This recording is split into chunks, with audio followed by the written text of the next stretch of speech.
Attorney, ano po yung mensahe nyo sa mga nagpapakita ng suporta kahit nasa online sila? We also saw na maraming gusto mag-reach out to help. Ano po yung message niyo for them? Opo, actually noong mga ilang buwan na ito na maraming nagme-message sa akin na gusto nilang tumulong sa mga kasundalo, yung witnesses natin, no? Na kahit konting tulong lang para sa pangpamilya nila, etc.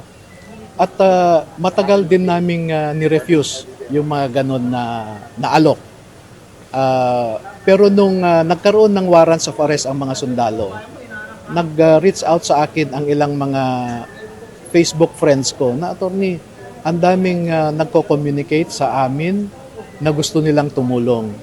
At kinausap ko ang mga witnesses natin at sabi ko, I think wag din nating i-frustrate yung mga kababayan natin na gustong tumulong because they want to be parts of this advocacy, this fight against corruption. Gusto nilang makisali kahit nasa ibang bansa sila o nasa liblib na mga lugar, ay gusto nilang sumali dito sa ipinaglalaban natin. And let's not deprive them of that, shall we say, yung patriotic feeling na nakatulong sila sa pinaglalaban natin. Okay, sa Caloocan Court, we spent about 679,000, no? In Muntinlupa, about 20,000 lang. In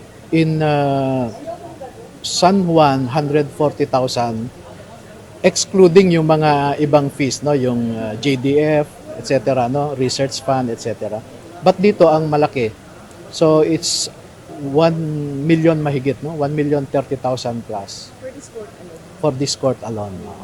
So, nakapag-ipon din kami ng mga contribution galing sa iba't ibang mga kababayan natin. At again, I will take this second opportunity to gusto kong magpasalamat po sa inyong lahat na kahit po talipa pa lang ang inyong negosyo, yung taga Cebu, yung taga Quezon City na nagpadala ng 1,000, ay kwan po yan, ang value po niyan ay hindi natin makukwenta sa amount.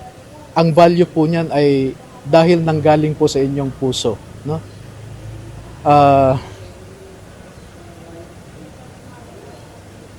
Maraming salamat po, no, sa inyong lahat.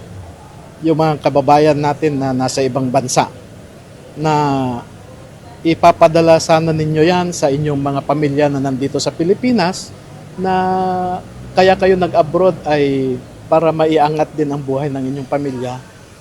Bagkus ibinigay nyo pa para sa tulong sa mga sundalo natin, no? So maraming salamat po. We will never ever repay you for your kindness and for your support and for your love of our country.